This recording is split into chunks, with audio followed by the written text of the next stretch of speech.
Kobe's final road game tonight in OKC. The Lakers fall to the Thunder 112-79. Welcome to the State Farm Lakers postgame show on the home of the Lakers, ESPN LA.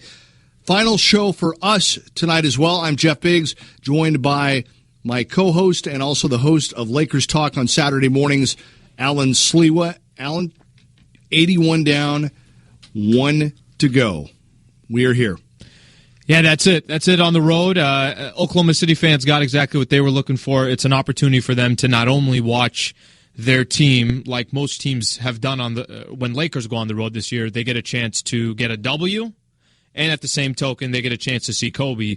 No different tonight against Oklahoma City Thunder. I think at one point Lakers were down by plus 40.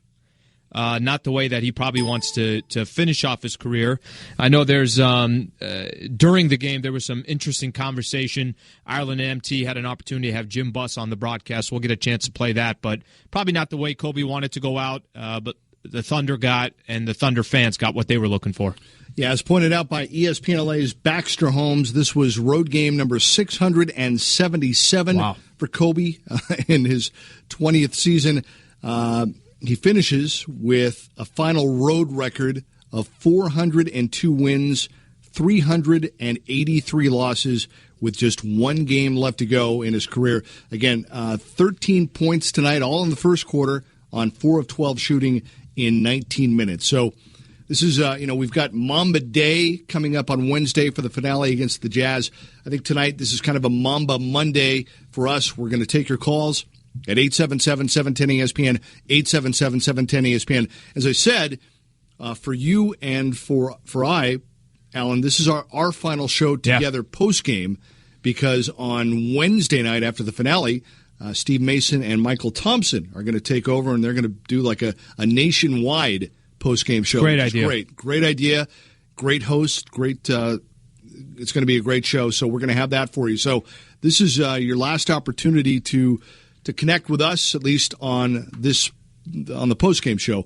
And so with that said, we obviously you want to if you want to talk about Kobe, I wouldn't wait till the last minute. I mean, everybody's going to be basically the pregame show is kicking off tonight, between tonight, tomorrow, and Wednesday. So if you want to get in and give your Mamba Monday, your thoughts on Kobe, obviously we're going to take that 877-710-ESPN. But as Alan also mentioned, in case you missed it, it was really a surprise. We didn't know it was coming.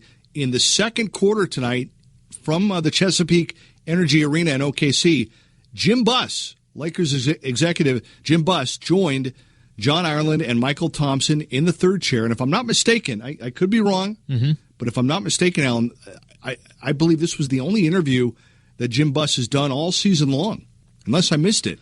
You might be right. I know he mentioned he wanted to be there because it was Kobe's last road game. Yeah. The fact that he hopped on the broadcast was obviously great. I think you and I have plenty of there's some good sound bites that came out of that we'll be able to get listeners to take a listen to and then weigh in. I certainly have some things that I certainly weigh in on when that opportunity happens. All right, well, let's do that right now. I'm going to play for you the highlights of Jim Buss's interview with John and Michael. The entire interview with the play-by-play and a commercial break, everything was about 11 minutes long, but these are just the highlights of Jim Buss talking with John Ireland and Michael Thompson in the third chair. It's our pleasure to welcome the Executive Vice President of Basketball Operations for the Lakers, Jim Buss, to the third chair. Jim, thank you for doing this. Welcome to OKC. And I was thinking, you've been in the Laker organization for 18 years. You've been a Laker fan your whole life. What's going through your head as Kobe Bryant? Kobe's been on the Lakers the entire time you've been in the front office. What's going through your head with him leaving on Wednesday? Well, thanks for having me on. Wednesday is going to be an incredible day.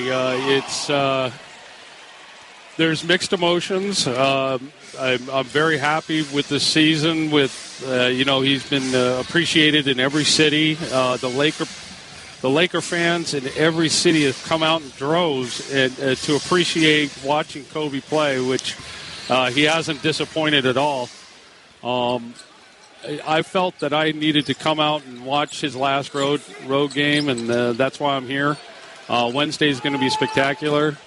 It's surreal to think of him, how long he's been playing and how long I've been working there. Jim, I think people will be surprised. You and I talk a little bit off the air and have known each other for a while. When people say to me all the time, does the Buss family regret giving Kobe that 2-year extension? And I laugh because you've always said you've never regretted it from the time you did it, right? Absolutely not. I think he deserves it. Nobody can predict how his injuries are going to go, how he's going to play. I do know one thing. The man is a machine, and I've seen him come back from injuries that nobody else would come back from. I think he deserves every bit of what we gave him, and I'm proud to say that I did. You guys talked about how Kobe could stick around after he's retired in the future with the Lakers. Well, obviously you want to see him, come back to the arena and stuff. Well, I mean, he's a friend also, so I mean, it's not like I've lost a friend. I will see him after he retires. Basically, we can't really talk to Kobe about what he can do for the organization after he has to, officially retire. The season has to be over, and that's just by league rules. Jim, where's your optimism level moving forward? Obviously, a huge hole is about to be left in this franchise when Kobe leaves on Wednesday, but your dad had to rebuild after Magic left and after Kareem left and after Worthy left. What are your thoughts moving forward? Well, the best thing we can do is get ourselves in a position to acquire players, trade for players, draft picks. I think, we have $50-60 million to spend on the offseason. I think with our draft picks, we have core players. We have some veterans that are going to stick around. To me, I think we're going to turn it around immediately. We need the dominoes to fall. And if that happens, I think we'll be right back on top. All right, there it is. The highlights. Lakers executive Jim Buss joining our own John Ireland and Michael Thompson in the third chair, second quarter of tonight's game in OKC. Alan, I can see the wheels spinning. I can see it on your face. So with that said, we will let you respond, Alan, to what Jim Buss had to say. And also, we want to hear from you listening right now, 877-710-ESPN, 877-710-ESPN. Jim Buss speaks. We'll talk about it next.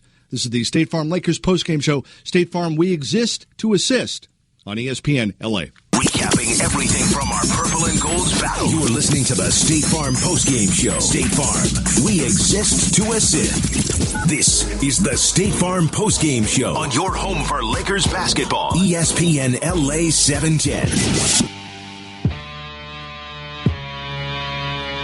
Welcome back to the State Farm Lakers postgame show on the home of the Lakers, ESPN LA. Jeff Biggs, Alan Sliwa. Lakers lose in OKC, 112-79. We want to hear from you, 877-710-ESPN. We just heard from Lakers executive Jim Buss.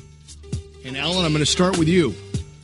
Cutting to the chase, Jim Buss said, quote, I think we can turn this around quickly. If all the dominoes go the right way, I believe we can get back on top. I don't know if Jim is he seeing something that we're not seeing. I don't know. I understand that the Lakers have a ton of money to work with, but it almost feels like Biggs he's over-promising and under-delivering. 3 years ago, he didn't have to put himself in this timetable or this timeline saying, "Hey, the Lakers are going to be back in the conference finals or the Western Conference Finals," or "Hey, maybe this job isn't for me." He had an opportunity in this interview to say, "Look, Laker fans, I get it, I understand it. Last year we broke a record of most losses in an NBA season for the franchise. They had 21 wins last year. They have 16 right now, and let's say they lose to Utah. That's obviously an important game for the Jazz. That's about 20% less losses or more losses than they had a year ago. There really isn't something sticking out where Jim Buss can kind of sit there with his chest out and make a statement like that. It's almost disingenuous, or it's almost, in a sense, from a Laker fan's perspective. Why aren't you just kind of pointing out the obvious? The obvious is, yes, the Lakers could potentially make some moves in the offseason, but they've had this same predicament the last two offseasons, and free agents didn't come to the Lakers. There's no guarantee that you're going to get a top 3 pick. So to make comments like that, it's a shock to me that he's putting himself in a position once again where He may have to eat his own words, and he didn't have to do that. He could have simply just said, it's an uphill battle. We're still trying to work it out. Know that we have obviously absolute best interest of the organization to try and make things right. And it's not right now, but hopefully we keep going towards the right direction. He didn't do that. Well, using the timeline analogy, again, for those that have not been keeping score, next season will be the season where, according to the timeline that Jim Buss himself, no, it wasn't put on him, Jim Buss put out himself and said, hey, if we don't get this turned around in 3 seasons, we don't get back to the Western Conference Finals, I will step down. That was not a Jeannie Buss. Nobody threw that on. He put that out there himself. Well, using that timeline, next season is the season. Yeah. So for Jim Buss to say, I believe we can turn it around immediately, literally that's pretty much what has to happen according to his own timeline. They're powerful. It's a powerful statement. And my point is not that the Lakers can't turn it around. It's you're putting yourself in a position, you're backing yourself in the corner once again and saying, oh, this is what we're going to do. It's almost like we got him right where we want him. Well, how, Jim? You have 16 wins on the season. Yes, put this season aside. It's going to completely go away. And I don't think the Lakers' future is that dim. I really do think there is opportunities and there's some promise. But to say, to make a comment, if the dominoes fall, we'll be right back on top. I don't know what on top means, but I look at on top as in potentially on top of the Western Conference or potentially on top of the NBA, where the reality is if the Lakers are fighting for a playoff spot next season, I think you and I would both agree that that's pretty good progress over the course of where they are today, and that's saying a lot. That's not a guarantee that that's going to happen. No, that would be a very big turnaround.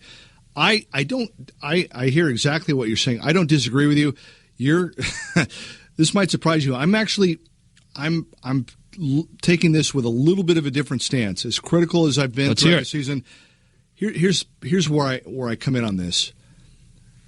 We've talked all season long how important this offseason is for so many different reasons. We could do a whole show, a whole hour just talking about the many reasons why this is a big offseason for the Lakers. So we don't need to get into that again. Everybody knows how big it is, correct? Right? We're all Absolutely. All on the same page. Absolutely. It's not hyperbole. It's huge. Arguably the biggest offseason in Laker history. So with that said, have the Lakers privately, behind the scenes, the last 2-3 years, have they had this offseason circled specifically that this was going to be really the time to make their move? Or has it just kind of worked out that way that now they're at least going to have an opportunity? Whether they swing and miss, I don't know. The reality is I don't know. I don't know what privately the last 2 off seasons really. What are the things that we're looking at aside from the big fish that they didn't get? Who knows? The bottom line is this offseason is going to be here after Wednesday night, and that's it. All the chips are on the table. That's it. All in for this offseason. No more talking. No more excuses. Either this is going to be it. I mean, this is going to be the defining offseason of Jim Buss's career. Either he's going to come through and turn it around, and the dominoes are going to fall, like he says, or it's just going to be a continuation of what we've seen the last 3 years. Look, we'll see. And we want it big. So the reality is, of course, as a Laker fan, you want things to turn around. Right. But to hear it from Jim Buss, I guess he just hasn't proven enough to where I can listen to a comment like that and be like, oh, man, we're in good shape. Did you hear what Jim Buss said? It's almost like, Jim, you've had 3 years and you've broken every record possible in the Lakers franchise. And it's not just on Jim. There's a combination of it. I've said this plenty of times. You don't win or lose, or you don't just lose as an individual, you lose collectively. So that starts from the top all the way down to the bottom. But part of me is also saying talk is cheap. Like, you don't have to say anything to us. Just show us. Show us in the offseason. I think Mitch Kupchak is a great general manager. I think Jeannie Buss, obviously the breed of where these people are coming from, they're coming from arguably the greatest owner ever in sports, period. But we still have to see it. You can't make a statement like that, and I can listen to it and say, "Oh man, I feel good now." We know what's at stake for the Lakers, and you and I have been talking about it so much.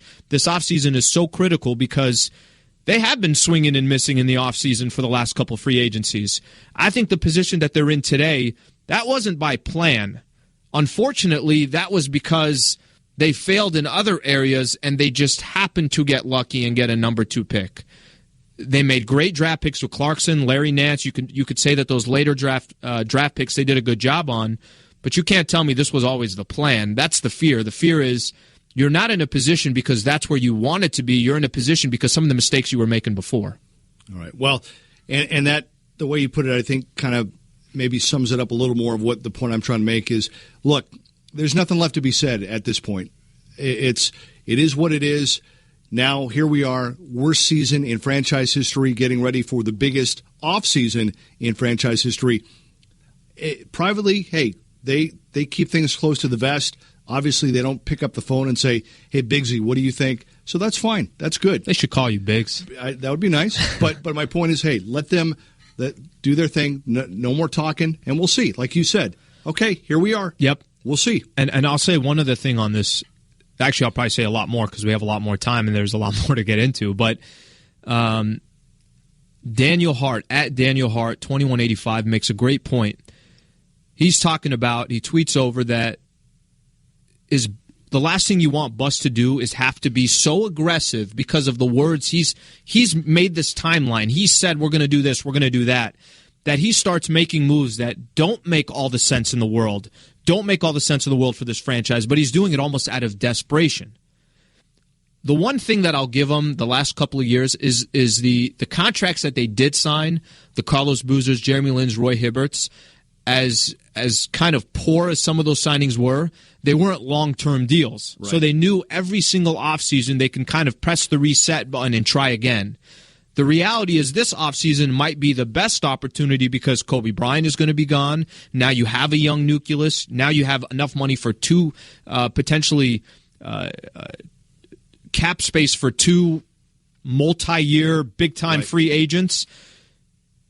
But if he makes moves just to hit on his timetable and he's just making moves to just kind of prove that he can do it, that might not be something that affects the Lakers this year. It can affect them for a number of years. That's a fair point. That's absolutely a fair point. 877-710-ESPN, 877-710-ESPN. All right, with that said, let's get started on the phone lines. Let's go first out to CB in Pasadena. CB, thank you for waiting. You're on the State Farm Lakers postgame show on ESPN LA. Hey, how you doing? Man, it's like trying to crack the Da Vinci Code with you guys, but you guys really crack me up. I want to talk a little bit about Jim Buss. Young Jim Buss, I was impressed with his mannerisms, his dialect. He seemed calm. And like you said, I haven't heard him on the interview or speak up for the team in years. So I think he did a nice job on articulating his point. Now, that being said, I think the Lakers, we need to do, once we get that pick, we're going to get that pick, that second or third pick, or first or second or third. We take that pick and send it away and use it as trading bait and get us some good veterans, some good pieces for the Lakers. Hey, we're L.A. We're in greater Los Angeles. And for all the Laker haters and Kobe haters and whatnot, you better stand up and light a match. And thank your lucky stars that you were able to see a superstar like that. I had to put Kobe, of course he's in the top 10. He's got to be probably maybe top 5. Now, one thing, the barbershop, talk is always that Kobe is selfish, Kobe is arrogant. He really doesn't play with the players. He doesn't play nicely. He's the kind of guy that takes the ball and goes home if he's not happy. But, he outworks you and those kind of things. But, there's a lot of haters out there that, disagree with some of Kobe's mannerisms. And then, they were talking about Kobe, took on Russell and took him under his wing and for the things he did with Iggy Azalea and Swaggy P, which I thought was despicable. But he's a young guy. And Kobe made some young mistakes in his career also. So let's forgive and forget. We're moving on. Now, one of the biggest things about Kobe Bryant is that he is, I think, my adjective for Kobe would be great.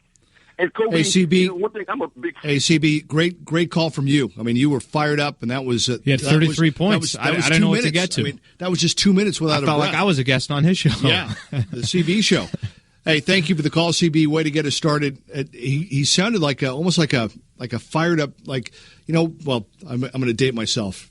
records back in the day. They had different speeds when you turn a record. He sounded like Stu Lance at 45. Here's the only thing I got out of that call, and not to say he didn't have good points, but he was talking about how articulate Jim Buss was. I was saying, he might have sounded like it sounded good what he was talking about, but I don't know what he was talking about. No, of course. I mean, look, let's be real. Jim Buss is not going to come on, do his first interview of the season, and say, we're petrified and we just want him to be idea realistic. But that's it too, Jim. Biggs. I just wanted to be realistic. Realistic in the sense that I'm not saying that the Lakers can't turn it around, but I feel like he's just putting himself in this corner. You don't have to put yourself in that corner. You can still, if the Lakers, I've mentioned this to you, let's say the Lakers got Nicholas Batum in the offseason and potentially a draft pick. That's not a bad offseason. It doesn't have to be this huge, humongous splash where the Lakers have to land Kevin Durant and they have to be in the Western Conference Finals. I think I'm feeling your vibe. I think I have a translation of what you're trying to say, and tell me if I'm right, okay? Yeah. We'll do that when we come back. 877-710-ESPN, 877-710-ESPN. The lines are filling up. We're going to get to your calls. Also, we're going to hear what Lakers head coach Byron Scott had to say. This is the State Farm Lakers postgame show on ESPN LA.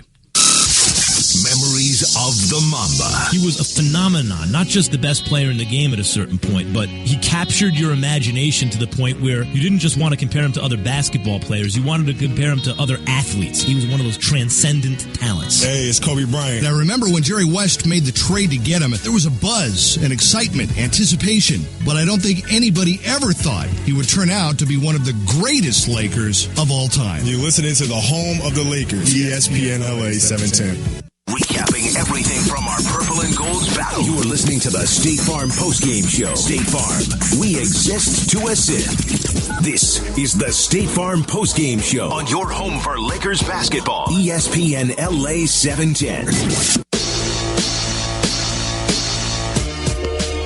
All right, the final State Farm postgame show for us. Yours truly, Jeff Biggs and Alan Slewa. Lakers lose in Oklahoma City. State Farm postgame show, we exist to assist. As you know, before we get back to the phones at 877-710-ESPN, Nexen Tire has the coach's interview after each and every Lakers game. Here's what head coach Byron Scott had to say to the media after tonight's loss to the Thunder via Time Warner Cable Sportsnet. Hey, Byron, what was the difference in the second half of this one tonight? I think they just got a little bit more aggressive. We got a little lackadaisical. Again, transition baskets, they were able to get up and down the floor and get some easy ones. And I think anytime they do that, they just get rolling offensively. And again, we allowed our offense to kind of dictate the way we were going to play defense. We started missing shots, and all of a sudden we got lackadaisical on the defensive end. And we're going to have to learn.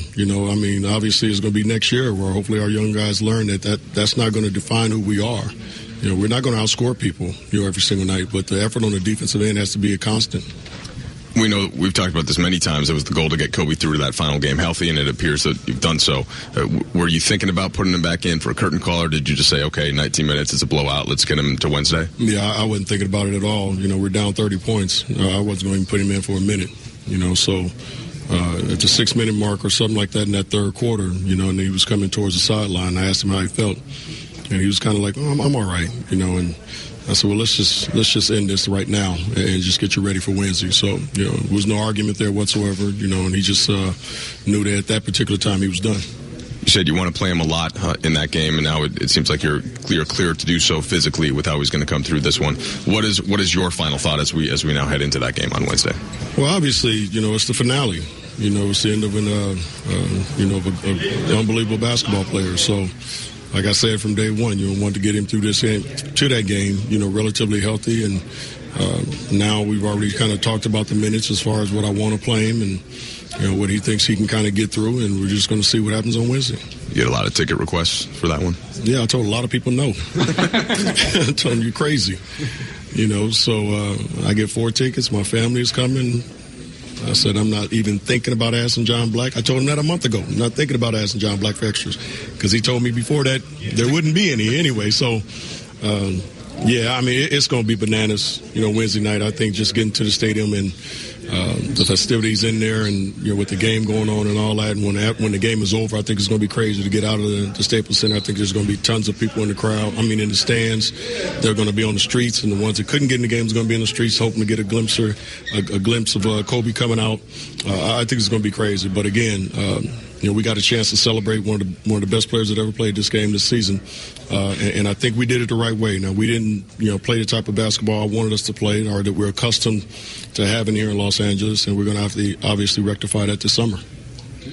All right, there you go. Lakers head coach Byron Scott, courtesy of Nexen Tire. Mike Trudell via Time Warner Cable Sports Net. Nexen Tire provides high-quality tires with the best warranty in the business. Learn more about one of America's fastest-growing tire brands at nexentireusa.com.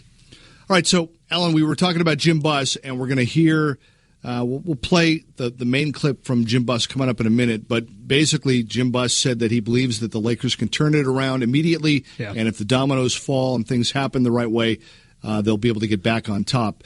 I want to translate what the point that you made, and I think what you're trying to say is this is going to be the worst season in franchise history, third year in a row. Instead of bravado, maybe a little more humility would be in order. I think, is that kind of the gist of what you were feeling? You're looking at, if Jim Buss says something, it's not going to have the impact of if Jerry West said something, or Phil Jackson said something, or Greg Popovich, or some of these greats. And look, this isn't a, hey, let's bury Jim Buss, but I'm just responding specifically to what he's talking about. He's over-promising and he's under-delivering. 2 years ago, he made a statement that the Lakers would get back to the promised land, whether that means the conference finals, West Conference finals, whatever that means. And today he's making a comment saying that if some of these dominoes fall our way, we'll get right back on top. You won 21 games last year. You're about to win 16, 17 at the most this year. What makes you think that you're just going to get right back on the top? The NBA is not the way it used to be structured. Yeah, no, it's not a $1 for $1 luxury tax where the Lakers used to obviously take advantage of that before. The infrastructure doesn't look like it did a few years back, obviously under the greatest owner you can make the argument in the history of sports, Dr. Jerry Buss's father. It's just to make comments like that, it seems like he's going to put himself in a bad position. Because this offseason can come, and let's say the Lakers didn't come out of this offseason, which could be very realistic. They don't come out hitting a home run.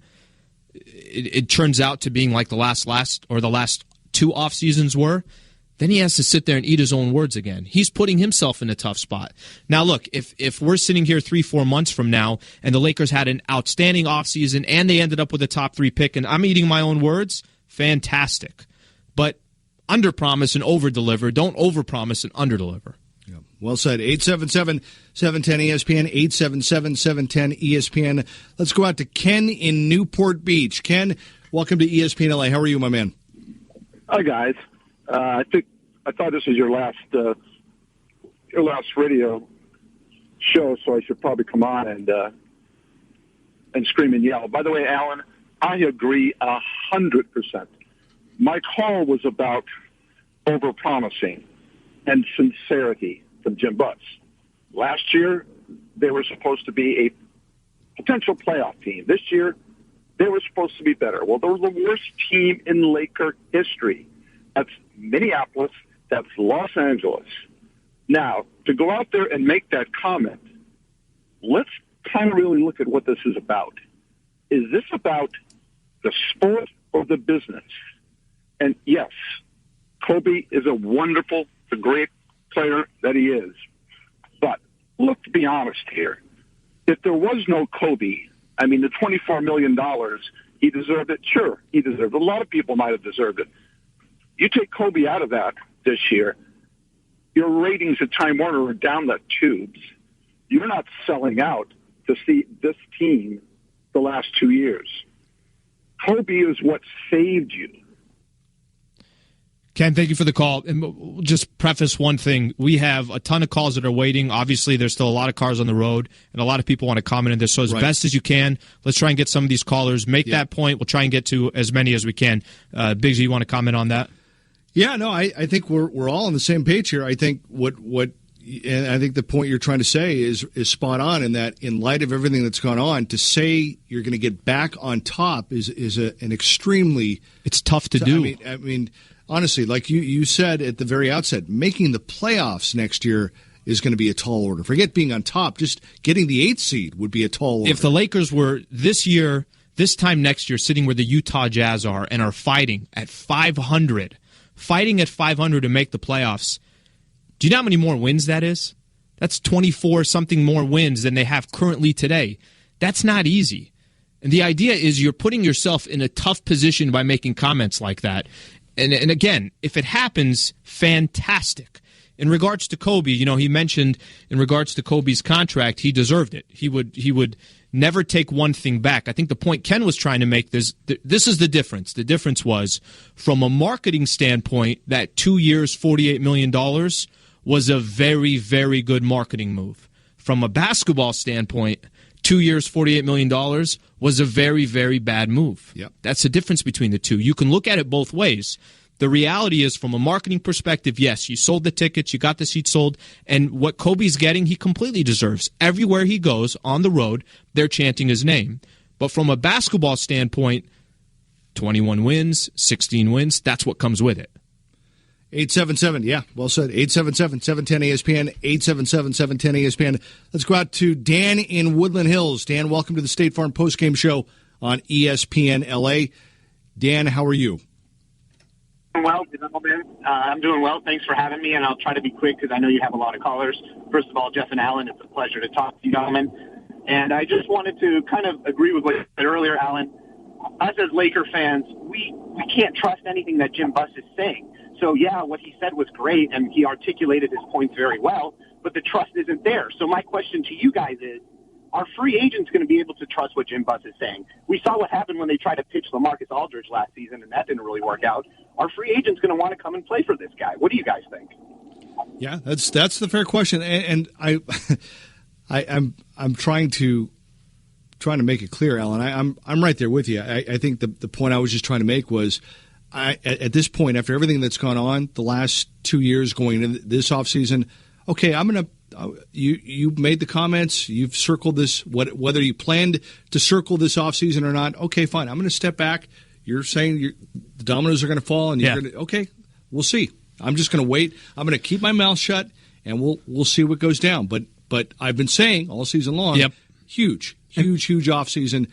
Nothing more to say. And I don't know if trust is the right word. I think if there's any specific individual in the city of Los Angeles or a Laker fan that wants to succeed more than Jim Buss, I think Jim Buss wants to succeed like he wants to prove to so many Laker fans out there that he can do it, that if you give him some time, that he can create even if he creates a percentage of what his father created, which is unfair because his father was ridiculously successful at, obviously, ownership of the Los Angeles Lakers. And for his kids to now have to live up to an expectation, it might be completely unrealistic and unfair for us to put them, in that category.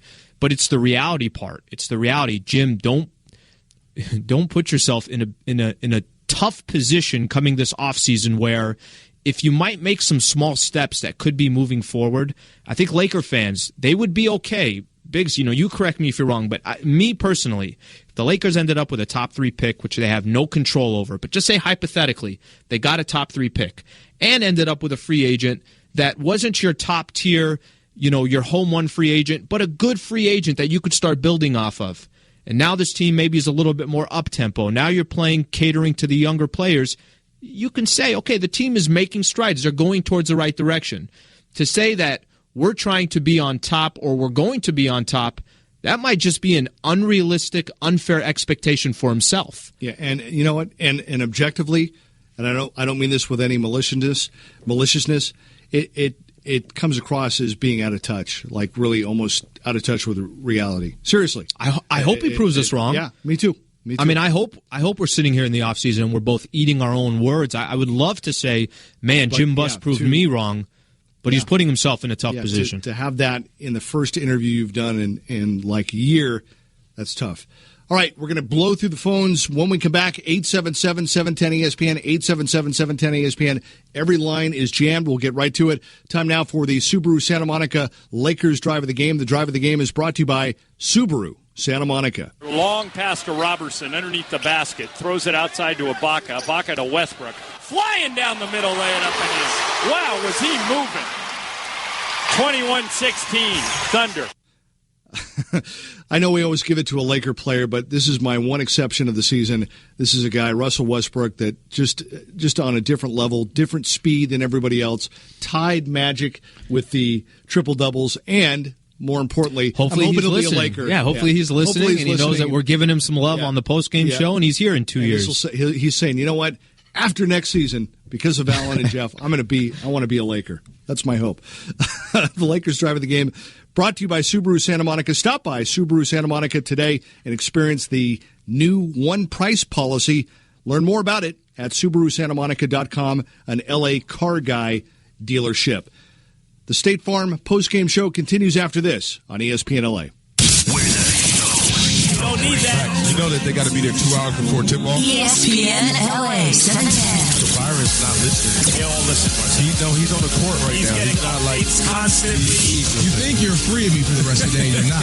And I'll just drop you a couple of texts. Never stops. You'd be the only guy in the third chair to say they should fire Byron. But by the way, O'Shea, you're a big Lakers fan. How do you feel about that?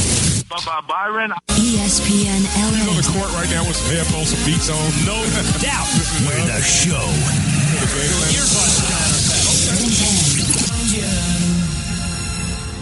Recapping everything from our purple and gold battle. You are listening to the State Farm postgame show. State Farm. We exist to assist. This is the State Farm postgame show on your home for Lakers basketball. ESPN LA 710.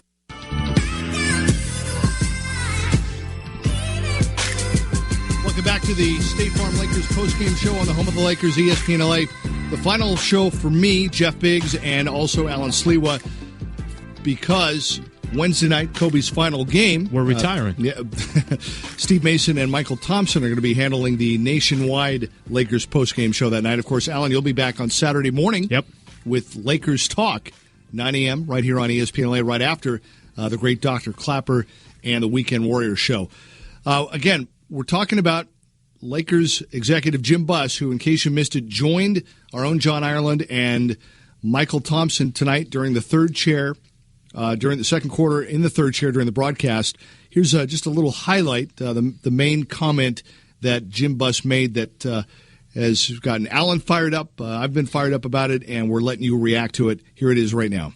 Well, you know, the best thing we could do is get ourselves in a position to acquire players, trade for players, draft picks. I think, you know, we have $50-60 million to spend on the offseason.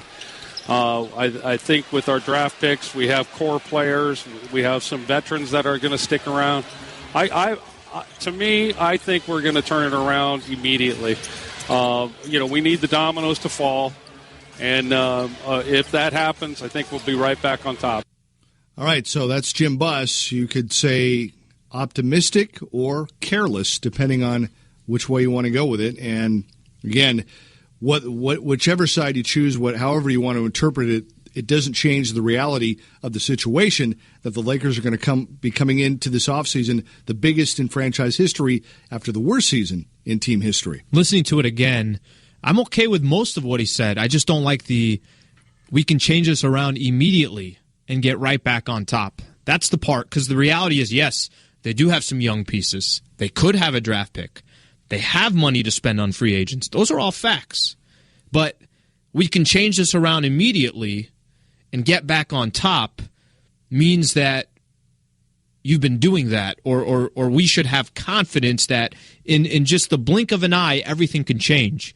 I don't know if that's the way the NBA is structured anymore. I don't know if that's a realistic thing to say. Anybody. Right. I mean, not only do the Lakers have a lot of money to spend this offseason. Every team does. A lot of teams have a lot of money to spend in this offseason. And it's been proven over the last few years that you don't need to be in a key market to get endorsements like crazy. Look at the team that the Lakers just played tonight. I think Russell Westbrook and Kevin Durant might arguably have if not the most endorsements in the NBA, definitely the top 5 in the NBA. They're in Oklahoma City. You can do it in smaller markets. It's just those couple words that he said, the immediate part. And back on top. And get back on top. Yeah. That, to me, is what you just mentioned. Those are careless comments. Comments where he's going to put himself in a corner that he has to answer to if he doesn't make that happen in the offseason. He's putting himself in a tough position. And you know what, Alan, in all honesty, and I hope I'm wrong about this, but the tweet that you received early in the show, I think it's a fair and valid point, and it's actually something I thought about myself, that really I think you really have to be concerned about. You don't want to need desperation. Sure. Yeah, you have to be on guard for that, because that could cripple the franchise even longer. Now you could start having contracts that you can't get rid of. The one thing that I've emphasized is there are some contracts out there today that the Lakers will. That Roy Hibbert contract, it expires, so it's not something that you have to deal with for 3, 4, 5 years. If you make a move or two that you feel like you have to, in a desperation mode, make because of things you said or the pressure you feel you're getting from Laker fans, that can have a much more crippling effect than a Roy Hibbert deal that we know only was alive for 8 months before it expired. All right. Yeah, that's a great point. 877-710-ESPN. Let's get back to the phones. We're also, obviously, we're getting ready for Kobe's final game on Wednesday, so I want to leave some room for that. Let's go out to Greg in Ventura, who's been waiting for a while. Greg, thank you for waiting. You're on ESPN LA. Jeff, first of all, I want to say that I've enjoyed your comments with on pregame and also postgame, and you do a great job at 7:10 on whatever you do. And Alan, to you, props for coming on a few months ago and doing a great job, and I wish you well on your Saturday morning show. Thanks, I heard Greg. it last week. Appreciate it. Hey, guys, 2 things. Number one, Jim Buss does not present himself as the average employee who says, like you would, Jeff, going to Scott McCarthy, hey, I'm going to turn this around in 3 years, otherwise I'll step down. No, 3 years, you don't turn it around, you're fired. Jim Buss is not going to be fired. He's going to be able to sit out on a yacht and listen to 710 if he wants to after he steps down. Number 2 is that Jeannie actually put some serious pressure on this guy, which I am looking forward to, frankly, by saying he needs to make it to the conference final. Remember that. She's the one that stepped it up from 3 years to not only 3 years, but we're going to get to the conference final, otherwise he's out. So that's pretty cool. And then last, I just want to say, over the years, 20 years now, I've been listening to Kobe Bryant. It's been kind of a love-hate relationship. I hate it sometimes when he's a ball hog. But the fact of the matter is he's been a great player. He has given me many a fond memory, a great memory, the 81 points, the 62 points in 3 quarters, some of those things. But the fact is the guy always was willing to take that last shot. A lot of guys shy away from that. They're afraid to do it. He always wanted to win. He did want to get as many wins as Michael Jordan did, and he came darn close. So I have nothing but high respect for Kobe, and I really wish him well in the future. And thanks, guys. All right, Greg. Thank you. Good call. Appreciate that. And thank you for the kind words. 877-710-ESPN. Let's go to James in L.A. James, you're on ESPN L.A. How are you? Well, thanks, guys. Sure. Thanks, guys. I just want to say, this is a typical case of a rich kid that inherits his father's wealth and didn't go to college, spent his time doing drugs, and now all of a sudden is a genius and can pull things together. Let's focus on the basketball part of that. Go ahead. Keep going. It doesn't happen like that. There's a culture that you have to have in yourself where you're able to, transmit that to the franchise. And Jim just does not have the culture. And all the things that he's done for the last 5 years have been disastrous. My personal, as a Laker fan since 1983, I hope that no free agents come. I hope he gets fired. I hope Kevin Durant opts in, and then he's a free agent the year that Jim Buss is fired. That way we can get Russell Westbrook, hopefully Kevin Durant, and some other quality players. Because it's more than just, getting one superstar. You have to get a coach that you have to get an offensive philosophy that meshes with the players. I mean, it takes the whole pie. And I think Jim is just thinking that he can magically, wave his wand, and then the whole culture, coach, offense, defense, and players and role players, all of a sudden is just going to come together, and voila. All right, James, thank you, my man. And again, we're under the gun here a little bit tonight. It's our final show. A lot of people want to sound off on this, so we're trying to keep it moving. It's kind of funny to me when some of these names are thrown around, the way Kevin Durant's name's thrown around, the way Russell Westbrook's name's thrown around. Kevin Durant is a point of his career where, like LaMarcus Aldridge, he's trying to win a championship. So he's going to put himself in the best position to win a championship. If Kevin Durant leaves the Oklahoma City Thunder, I have to imagine the only place he would leave the Thunder for, Biggs, I might be wrong, but wouldn't it be maybe potentially the Golden State Warriors? Instead of giving that money to Harrison Barnes, they go out and get a Kevin Durant. He fits right into the small forward position. He has a chance to win championships for a number of years. I mean, the way some of these names are thrown out, the Russell Westbrook one, that might be one player that I could see potentially wanting to come to Los Angeles if the Lakers have enough young core, young players. And it's probably going to take Lakers another year, like you mentioned, this offseason to really kind of see what they have, kind of start seeing if some of these younger players are going to develop, if they're going to get a draft pick. But it is funny, just this name game of just dropping names like they're all just going to come over. Jim Buss's case, I understand, yes, his dad was the owner of the team, but all that, none of that, he can't do anything about that. The fact that he's coming from a successful family that just happened to own the Los Angeles Lakers, he doesn't have control over that. But what he does have control over is setting expectations. The expectations he should set should be realistic. That's it at the end of the day. If he comes out, if he came out in this interview today and said, guys, look, there's no guarantees in this offseason. There's a lot of teams that have a lot of money. We're going to find out what we're able to do, because the last couple off seasons, obviously, we didn't get it done. But we're going to learn from our mistakes. We're going to look forward, and we're going to try and do everything we can. We'll see what happens. I'd have been much better with that than hearing, a couple dominoes fall our way, and we're right back on top. You have 16 wins. On top of what? Yeah, and the other thing, too, Alan, am I off on this? No, you're absolutely right. I'm just thinking, it could be, too. I mean, I'm not making this up. He hasn't done an interview in a long time. Yeah. I mean, he could be, I don't want to say. Got a little excited. It just, maybe not prepared, maybe wasn't really thinking about what he was going to say. I don't know. Look, I don't want to come across like I'm making excuses for him. That's not my intent.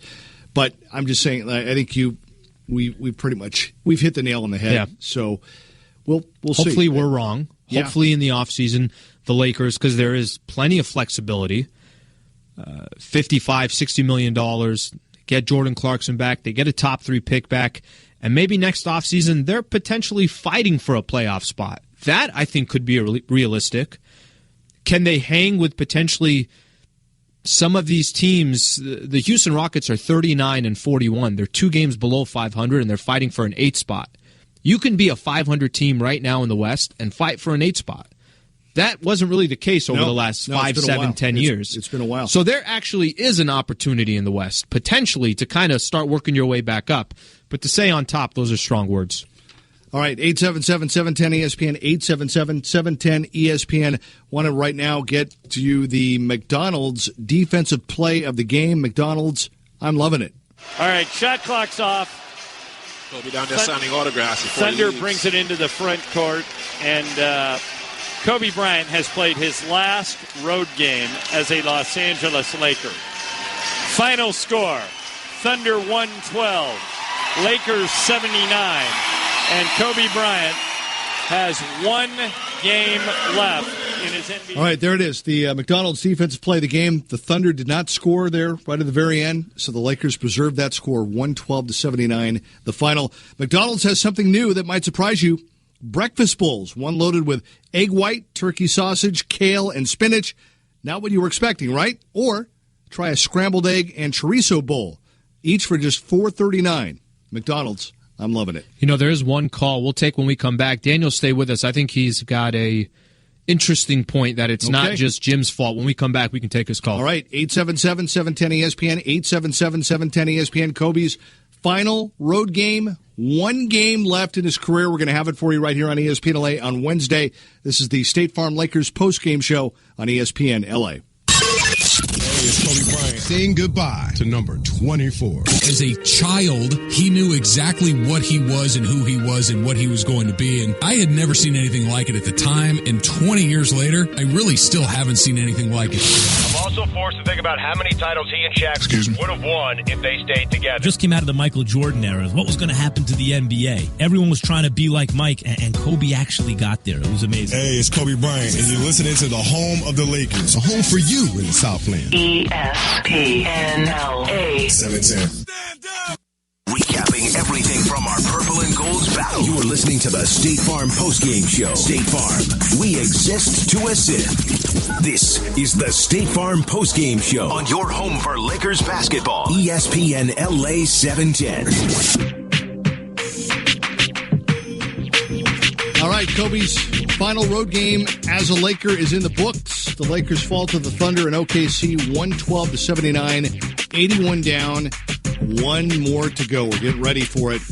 Wednesday night against the Jazz, Kobe's final game. Really, this is kind of the start of the pregame show. We're going to really get you ready. After Bus's comment, I forgot. Kobe's got one more left on Wednesday. That's right.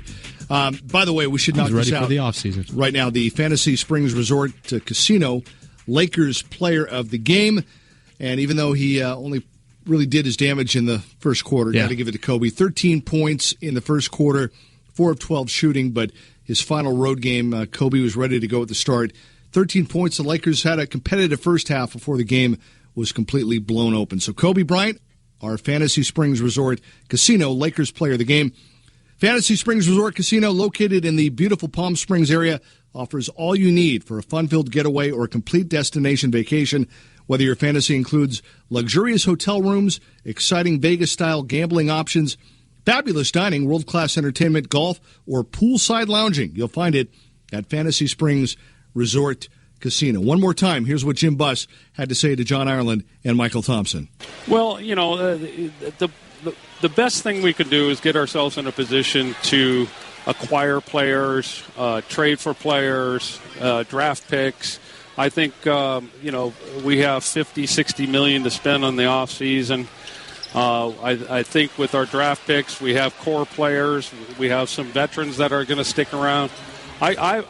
To me, I think we're going to turn it around immediately. We need the dominoes to fall. And if that happens, I think we'll be right back on top.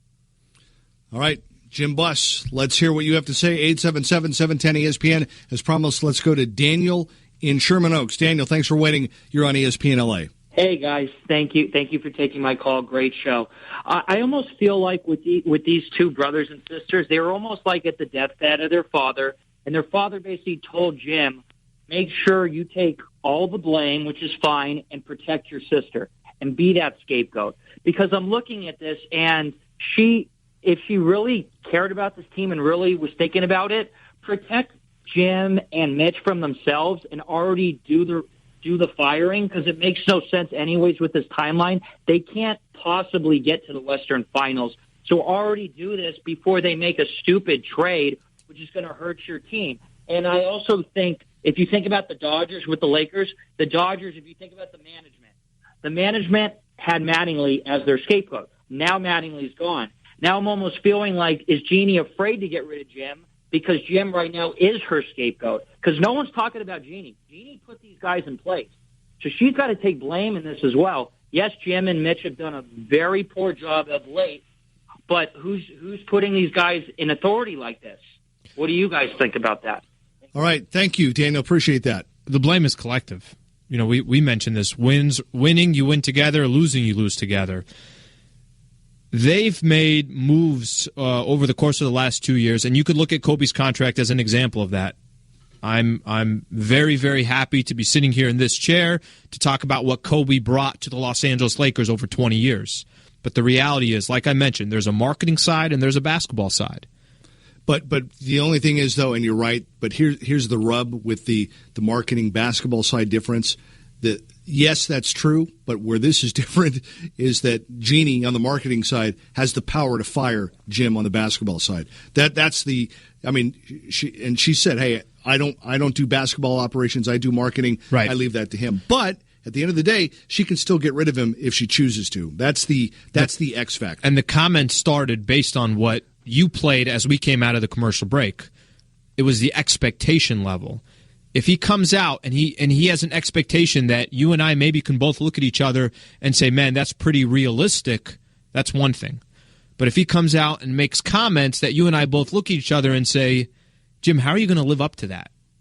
How can you possibly, the chances of you getting back on top that quick is so incredibly difficult in today's NBA. First of all, it's difficult, period.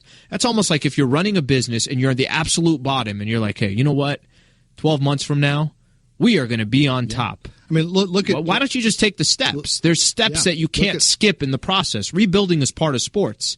Take those steps. And I think Laker fans would be much more supportive and accepting that the Lakers are where they are today if you're taking steps to get back where your father left the franchise, you could say. Yeah, I mean, look at the team they played tonight, the Thunder. Great example. They have two of the best players in the NBA in Durant and Westbrook. They're probably not going to make it out of the second round. Right. So it's not easy. It's not easy. The thing I have to tell it like it is. I always tell the truth. That's